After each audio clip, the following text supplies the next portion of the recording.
Everything is good today. Today is a nice day with my foam screen. That makes it look like we don't know what we're doing. I know. I think that's like half what we should go for. TouchOne podcast, everybody. TouchOne, first annual, first ever. Pretty much, yeah. This is our first time, dude. This is the journey? I feel like the whole goal is to just touch one person, right? Yeah. In like a caring way, not like one of those weird ways, you know. Yeah. I know. When I thought about the name, though, I was like, I kind of thought about that. But if people don't know, like, TouchOne for us is because we're like fucking professionals at addiction. We're fucking addiction specialists. The elite. Not the ones that have the MDs, though. We're the ones that like professionally did those things and then learned from it. We didn't go to school to learn about it. Yeah. Yeah, that's true. I mean, for a second there, you know, I did have my own scripts and I thought I was my own doctor. But I'm not gonna lie, I do not carry a PhD? Yes, that would be considered a doctor. But an MD is actually considered a doctor.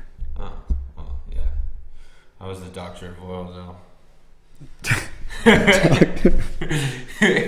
My horse has more clean time than me. Does He's it? got 5 years, yeah. Does it? Does it smoke any hay? No. He used to smoke a lot of weed. Did you ever blow the weed in his nose? He was a ghost champion, dude. How does I mean, I know how a dog is, but like, how would a horse be? So, it all started, like, I was up at the barn, right? And I was bored one day. Well, the horse already liked to get high. Like, he would do this thing called cribbing, where they, like, bite something, and then he'd exhale until he's, like, lightheaded, and then he'd pass out. But one day I was smoking, and he came up to me when I was sitting on the hay, and he just came over, and I blew some smoke in, and at first he was like, whoa, whoa, whoa. But then I think he got a little high, so then he started coming around more often when I was smoking. And then... So you think he actually started to get a little addicted to it? Yeah. Oh, for sure. For sure.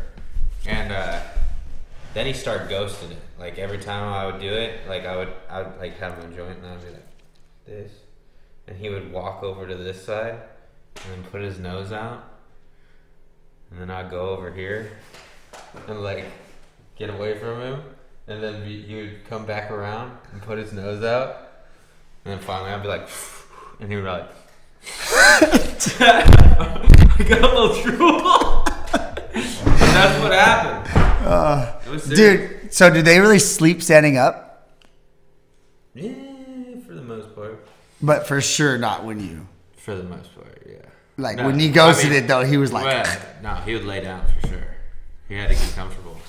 Never give a horse meth. I did that once, and it was horrible. No, you didn't, dude. I didn't mean to, like... I mean, I was smoking it, and, like, to all the listeners out there, it was not... this was not a high point in my life.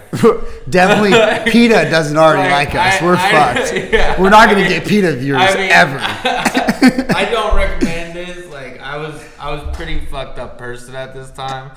It wasn't in my recovery, definitely. But, yeah, it wasn't good. Like, I had to, like, get off the horse and, like, control him, and he was just tweaking. He didn't like it. He was running circles. He was running circles. Who does like it? I mean, fuck, dude. Tweaking is crazy. You got into meth? Yeah. Deep. Bad? Pretty bad? Deep. It was deep. And, you know, that's just a part of my history, you know. For all the viewers out there, I definitely didn't come from a meth-doing family. Like, I came from, like, the upper class, cattle ranching, like, hardworking individuals, but definitely, I was definitely the pioneer of the Beastron clan. Of the what? The Beastron clan. That's what I call them, the family. Oh, okay. Yeah, the beach tree? The clan. You said beach tree? It could be. Beach tree. Bistro? The bistro. The Bistro family? The bistro. Yeah. But I mean, yeah. How long were you fucking using drugs and all that? And alcohol? Alcohol is your main thing though, huh? Well, alcohol was like, every time I tried something new, I was drunk. Like every time that like I got that like urge to be like, fuck yeah, let's try like LSD or let's snort fucking Vicodin off the bathroom counter. Like I was always drunk. So that's why I chose to work, you know, AA, because I figure if I could break down my initial problem of being drunk, that maybe everything won't follow. I mean, I do know I'm a drug addict. Like, don't get me wrong. Addiction is addiction. Yeah. Yeah. I mean, and it could go. I believe it could go into anything. You know what I mean? Yeah. Addiction is like drugs. It could be shopping. It could be fucking eating. Money spending. Credit cards. Porn. Yeah. Oof. Gay porn. No. Not that one. The pornananians. What was it? Pornananians. That could be a thing. It could. It could. I think it could. I mean, when you like first realize like, oh fuck, I probably have a problem. Like, when do you think that was?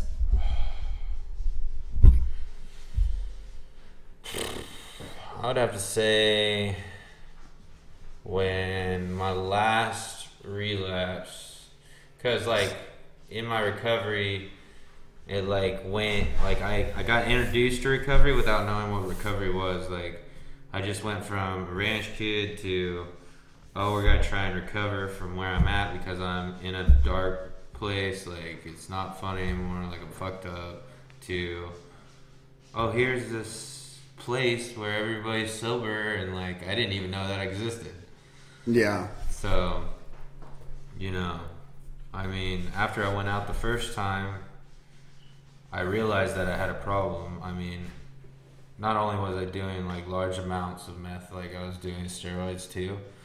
I don't recommend that to anybody, because like you're already unbalanced mentally from the drugs, and then you go another step forward when the steroids start mixing in, and then you're just like, I mean, it's so up and down, it's like crazy. Well, yeah, we don't recommend doing drugs at all. No, don't do drugs.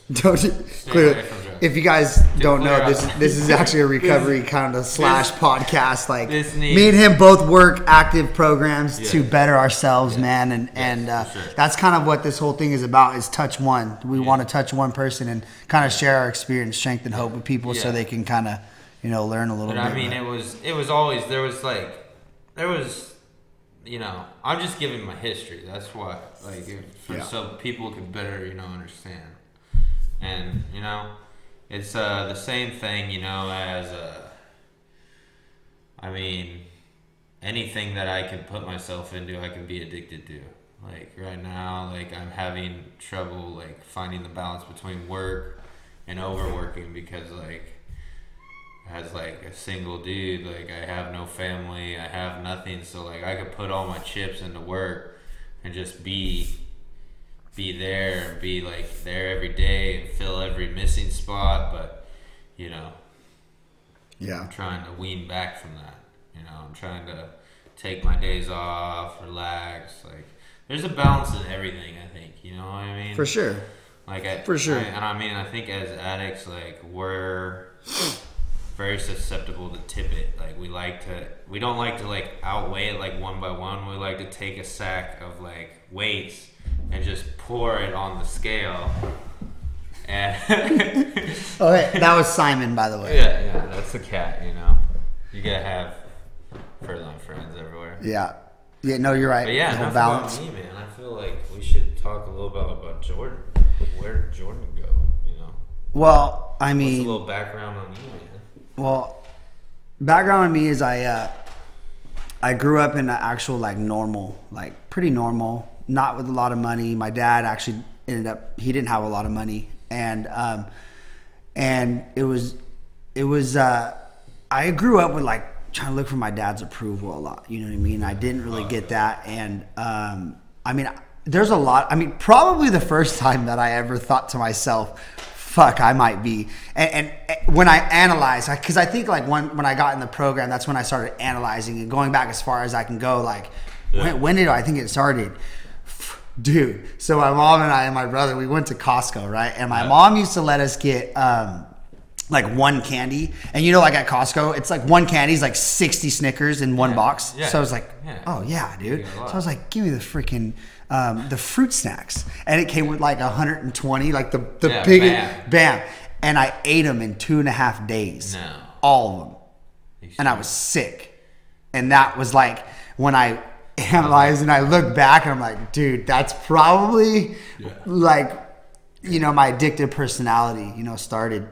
It's crazy how you could see that, like, before even working a program, you know, like, you could see addiction early in your life, you know, like that. Like, with me, like, even before I started the program, you know, I see addiction in a lot of the things that I did, a lot of the activities that I was involved in. Like, for instance, like, when I build a fire, a normal person will have a couple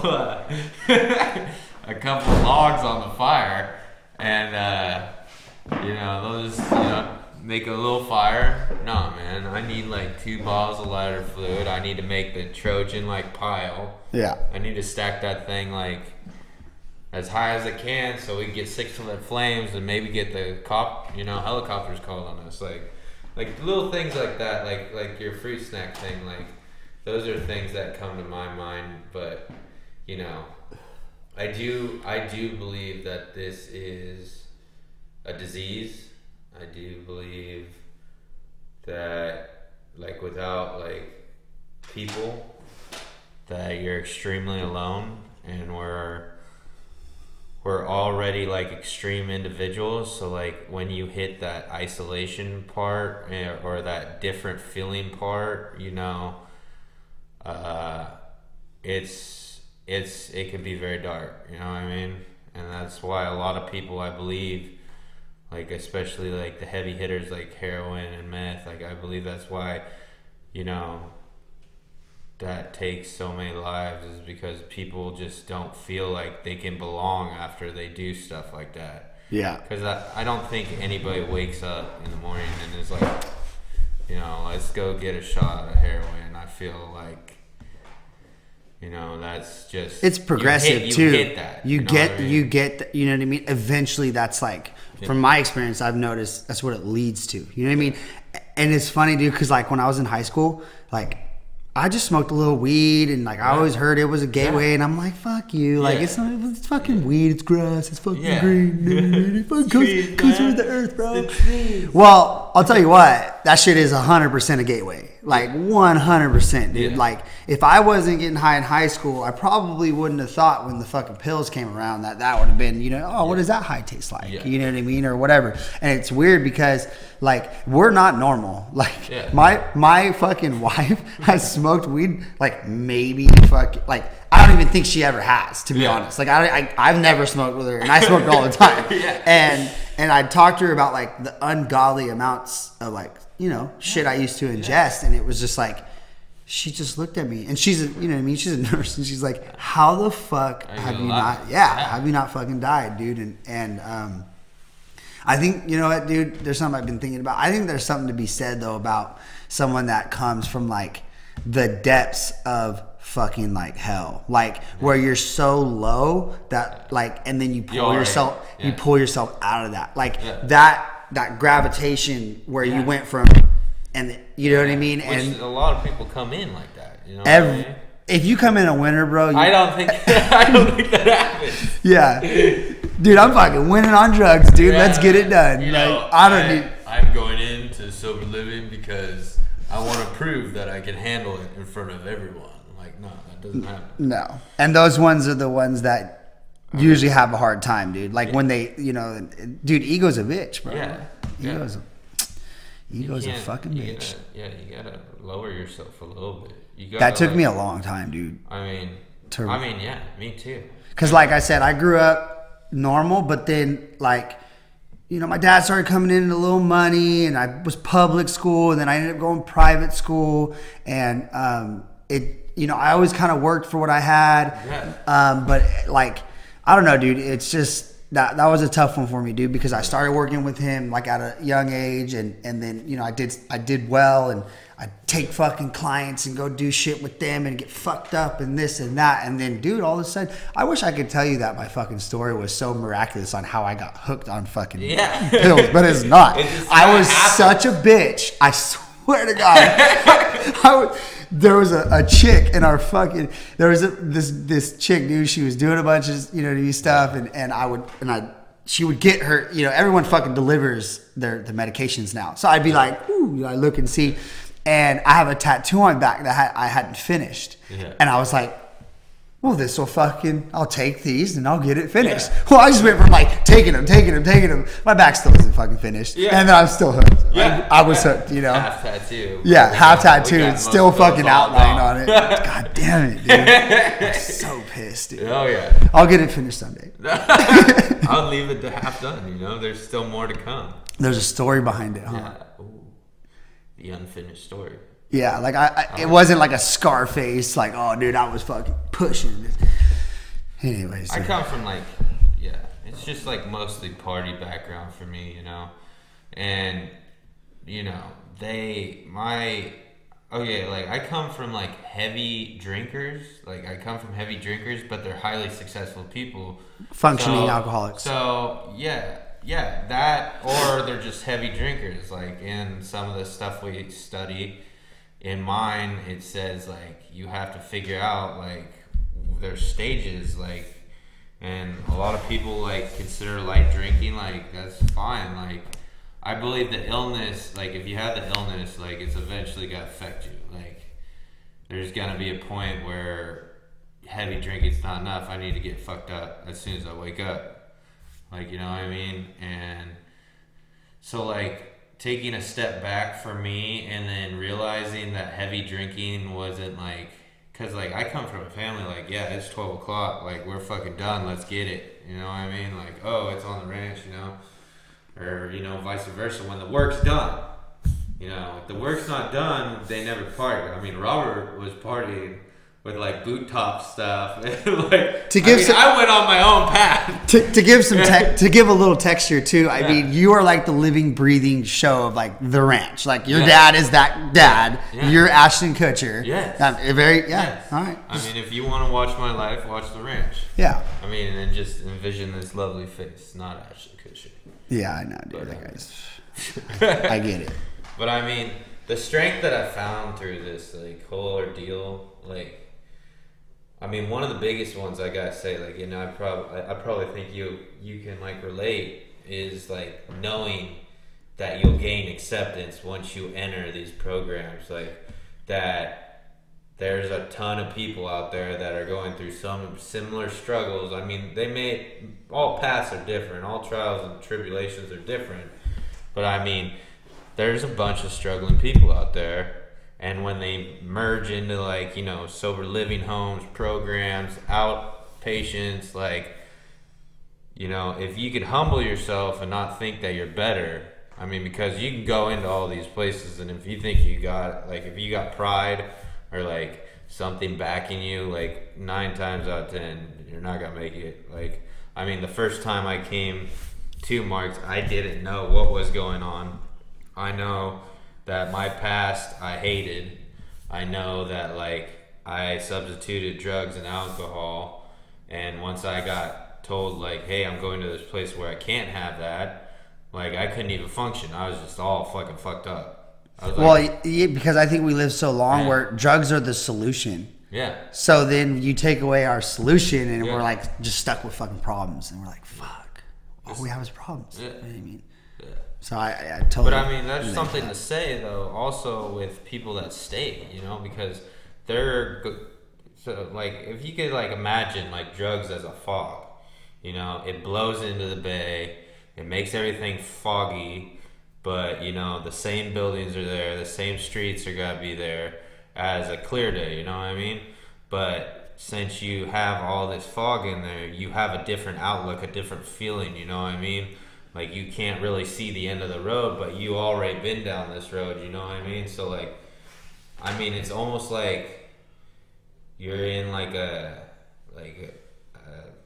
delirious state or something. And it takes, like that. I don't know. Also, I think it takes a lot of time for that fog to clear. Because I mean, think about it like this, dude. If like this is grass and you're walking back and forth on that grass for a year straight, it's gonna have a divot, and that's literally what we do to our brain. Like we freaking, you know what I mean? We change the brain chemistry.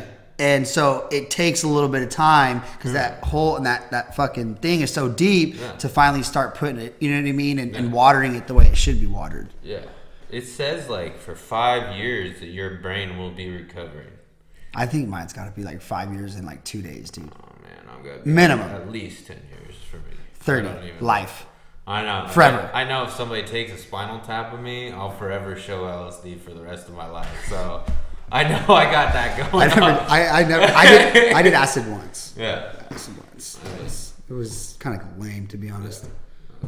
But I don't know. It was, but I mean, you know, with strength, I mean, that's the big thing. Like, I mean, if there's people that are gonna listen to this that have had problems in the past or anything, like, you're not alone. Like, and I believe like that's the key fighting force between addicted people and normal people, is that once you're addicted, you pass a bridge between like feeling like, oh yes, like I have a little bit of a problem, to where you feel alone, like you feel like, you know, there's nobody out there that like is using like me, like I have these problems that nobody like has, that like, I mean, I've seen everything from traumatic brain injury to, I mean, just spiritual bankruptcy, you know, like people that like are just over it. Like, like for me, I noticed it, like what I've, you know, while working these programs. And back to your acceptance real quick, if you guys haven't picked up an AA book, look on page 417 and read the acceptance, the second paragraph. Acceptance is the answer to all your problems anyways. For me, dude, I think I literally lost my train of thought. I shouldn't even, you know, that was just like me trying to be like, sidebar, boom, got it. Boom. No. Like, acceptance is what key. Like, I mean, and I mean, once you get to a state where, I mean, you have to be humbled. You're gonna have to be humbled if you're an addict. Yeah. I mean, I hope you're humbling, like, whatever is a humbling word, I don't even know. But anyways, like, I hope that like whatever humbles you doesn't destroy you, because some of the things that we have to be humbled with are rather difficult to accept.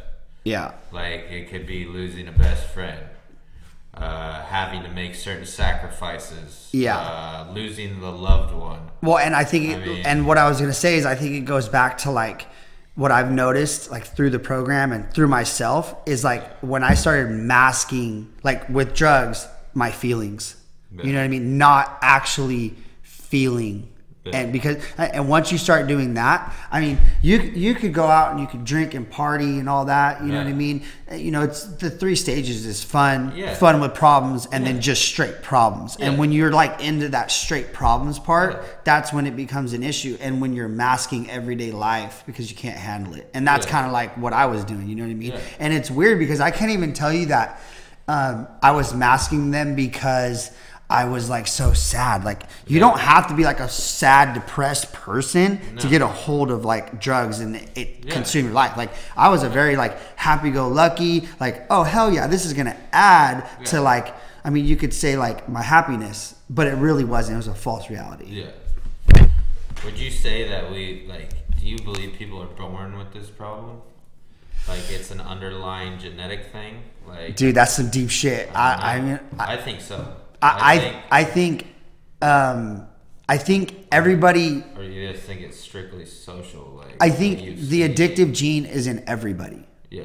No matter what. I don't. There could be people that have. I think once that addictive like gene hasn't been like sort of tamed as you're growing up, it then becomes stronger. Yeah. And then easier to feed. You know, and I think You know, there's all the, you know, environment's a big reason. Yeah. I'm not a fucking, we are specialists in the addiction world, but that's a little, you have to talk to the doctor. I mean, there's a lot of people with a lot more years than us, though. I mean, yeah, I mean, we can't think we know it. I'm still a newcomer until I'm 5 years old, so I mean, I got a year, but you know. Yeah. No, I don't know, dude. That's, part of me wants to say no, and part of me thinks yes.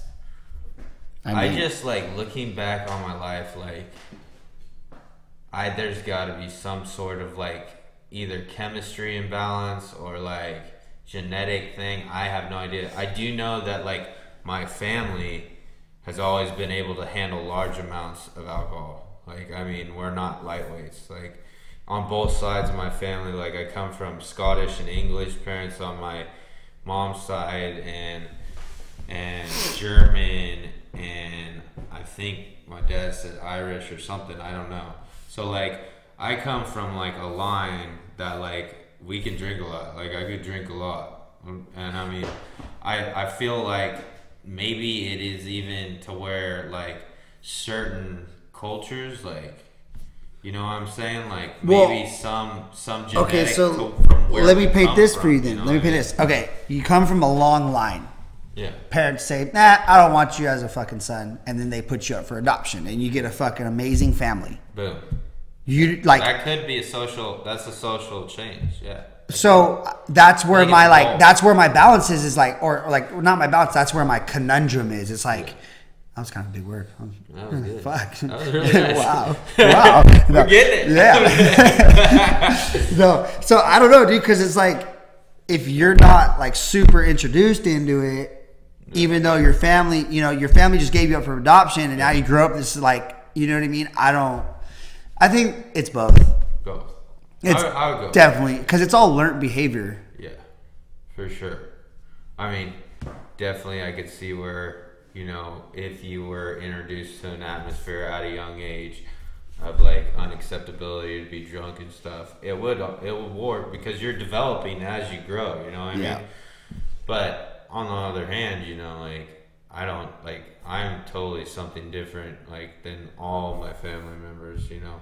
I took it to, their bar was here, I need to go, like, I need to eat, like, the Mario level up mushrooms, like, 3 or 4 times, and then they're somewhere at the higher level is where I ran, you know. I mean, I had people that were like, you're psycho, like, you know, but I mean, back to, like, I want to touch back to the, like, acceptability thing, because, like, I do believe that, like, that's the key fighting force in addiction, is to single you out, to, like, get it to where you know, it's just makes you feel individually like you aren't one of the same.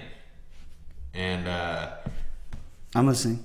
You know, you are. You're going through your own stuff. Like, we're all going through our own trials, but, you know, it's so weird, this wedge that, like, builds in addicts and alcoholics to make us feel different. Like, I feel like, and, like, just going to, like, meetings and stuff, like, the power and the passion that, like, is said sometimes, like when we were at the meeting last night, you know, like, and, you know, Richard, one of our friends, you know, he spoke about walls. By the way, real quick, Richard Johnson is his name, so we call him Dick Dick. Yeah.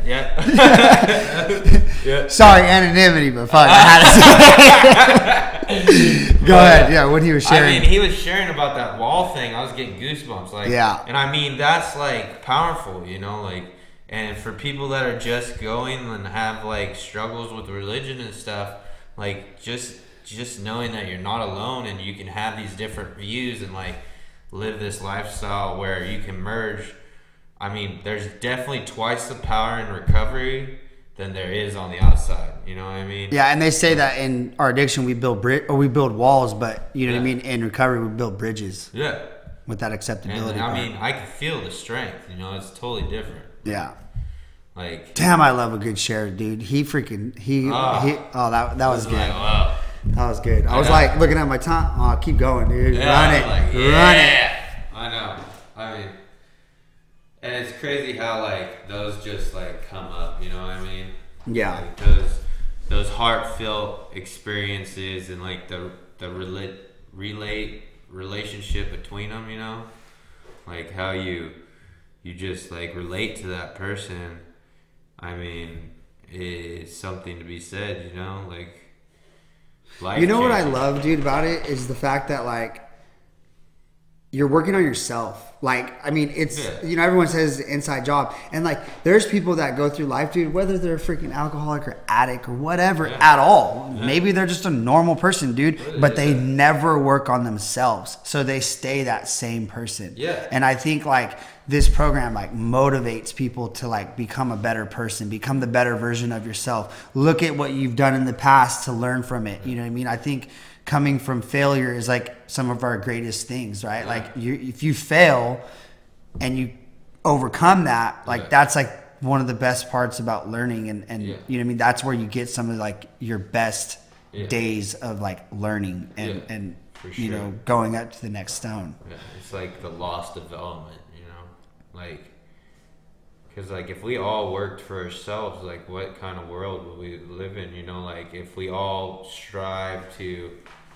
you know, be just a better person. Like if everybody woke up and was like, hey man, I'm just gonna try and be the best me today that I can, and you know, like try and work on some of my defects, you know, because that's what like you know, that was a big thing for me, you know, like step 4 and stuff like that, like looking at who I was on paper. I mean, I didn't like it. Like, I mean, I have 4 pages of defects that like I didn't even know. Like, I had to have another pair of eyes helping me because I couldn't see them, you know what I mean? And, I mean, I do know that I'm human and I'm never gonna be perfect, and some of my defects may be a lifelong process. But through this program, I get to work, like you said, on myself, you know what I mean? And, I mean, it's a blessing. Like, it really is a blessing. I believe recovery, those who make it and like are humbled enough to get outside their box, maybe trust a little bit of another person, you know, be true, be like true, the truth, like the true you. And I'll tell you what too. I mean, you can, if you're alone out there right now and you're feeling alone, I promise you, if you walk into a meeting, it will start to feel a little better. Yeah. If you just put one foot in front of the other and you just trust in the process and how that program, how the, you know, the program works, it gets better, dude. Yeah. Like, I mean, there might be tough times, but I'm telling you what, like, I've seen people come in. I mean, myself, I came in so, like, dude, the freaking light at the tunnel was like, it was almost non-existent, dude. Like, I was just like a shell of a person. Yeah. And then it just all starts to, you know what I mean? And come together. And I just feel like if you're alone right now, dude, just get to a meeting for now. Don't just take it soft, take it slow, you know? Yeah. And I mean, even if you've never even been introduced and like you're just hearing about recovery on this thing, like, I mean, don't get gun shy. I mean, it's gonna be weird. I mean, have you ever visited like religion, like, and like went to like a girlfriend's different religion, or, you know, went to something that like is different than what you're used to? Like, that nervousness is gonna present itself, but don't be gun shy. Like, don't run away. Like, no. I mean, you're pretty much running away. It's all right to be uncomfortable. Yeah. It's all right. I mean, yeah. I mean, I've seen people like sweating, like talking about spaceships and fucking. I mean, this is Bakersfield. You know, we're the meth cap. We're out there. We're out there. We're out there for sure. Yeah, we're somewhere on the charts. You know, it's funny, dude. So the first rehab I went to, my counselor, right? Yeah. He was locked up for a real long time, and he goes, ooh, and he's like, oh, you know, white guy biker dude. And he goes, Jordan, He goes, you're from Bakersfield? And I was like, yeah, dude. And he goes, oh, that old Dell. And he said it like that. He goes, old Dell. He goes, and keep in mind, this guy lives on the other side of California. Yeah. Like, he doesn't live in Bakersfield. He goes, yeah, man, when I was locked up, man, you get and he was locked up for like 22 years or something like that. He goes, you get these kids from old Dell coming in like 16, 17, 18 years old, right? And, they get out, they come back, and these guys have one solid tooth. Not even two. Not even like two front teeth. There's no bullshit. He told me this. He goes, they have one solid tooth. And I was like, how is this guy from the other side of the fucking state know about, it's just. Dude, yeah. He goes, it was the craziest shit, Jordan. He goes, they come back in 4 or 5 years later and their fucking tooth is not two, it's one big one. Yeah. Shout out to my counselor, Mac. Yeah. The real G. Ooh. The real G. Nah, he's cool as fuck, dude. Yeah. It's definitely, and I'm not going to say like, you're going to be nervous because it's different, you know what I mean? Like, I remember my first meetings and by the time that was all going down, I was not there. Like, I wasn't Robert anymore. I was just like, I told somebody that I was like a vase with nothing in it. Like, I was just a hollow substance. Right? I think we have soil. So we are a hollow, like we're a vase, but I think there's soil. It's just never been watered. Yeah, it's dry. Dry ass soil. Yeah. And that's what it dries you out. It's not in our human nature to do some of the things we did in our addiction, and some of those things, like I know a man that lost his wife, his love, and I work side by side from them, and it's something that can never be replaced, you know what I mean? Yeah. And some of those things in addiction that happen like that, they're really hard walls to break through, you know what I mean? Like, but it's gonna take years and years of chiseling, but you gotta start chiseling at that shit. It's a life problem, right? Yeah. It's a life problem. Yeah. You're not gonna, if you just keep on the path you are, if it's gonna lead, to the three, death, jail, institutions, all that stuff follows. That's the path of addiction. And you're barreling in a fucking fast car down it when you're doing, if you roll like me, you're fucking pedal to the floor, like, let's get it, you know what I mean? There's no, I'm not a middle person, I'm not, or I am, you know what I mean? And,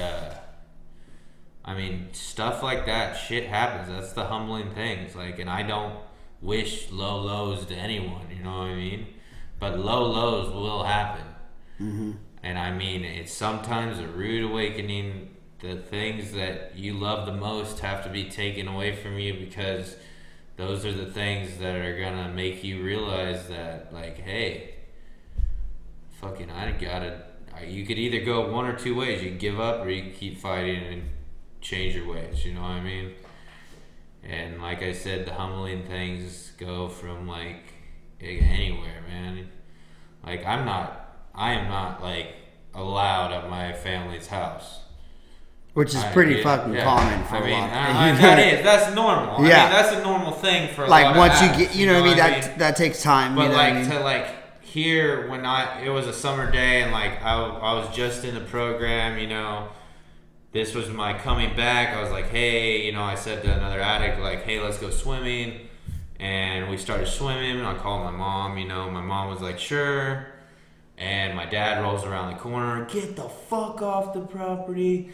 If I fucking find you here with your little drug dealer friend, I'm going to call the cops on you. Fucking, I'm calling them right now. To hear that shit, Yeah. But I deserve that. I'm not going to sit here and be like, oh my God, my dad did this. In the Kevin Hart voice. Oh yeah, my God. Yeah. Oh my God. Oh my God. Yeah. I don't do that. You know what I mean? I know, like he has all the reason to do that. I mean, I've never stole from my family. I don't do that. I mean, which doesn't matter though. Yeah, they don't know that. That's they neither here or there. Yeah. They just know that I'm a crazy fucking meth addict. You know what I mean? Yeah. And I mean, I'm unstable when I'm doing that shit. Like I'm not the same person that sits here today. You know, like I'm not like.